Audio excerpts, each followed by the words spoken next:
Nigerians, we must keep hope alive. When the ground around us is shaking, we must keep hope alive. When all we have is lost, we must keep hope alive. For hope is like the air we breathe. Hope is like water for a thirsty mouth. Hope is like rain at the end of a drought. Hope is like freedom at the end of captivity. Hope is like food for a hungry stomach. Hope is like tomorrow, for it brings forth the sunrise. Hope is like the sight of a mother for a child. Hope is like the sight of a father for a child.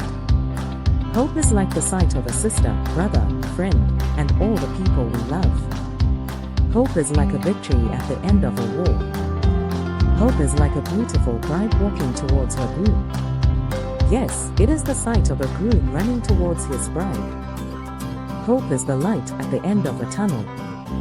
Hope is the laughter that will come tomorrow.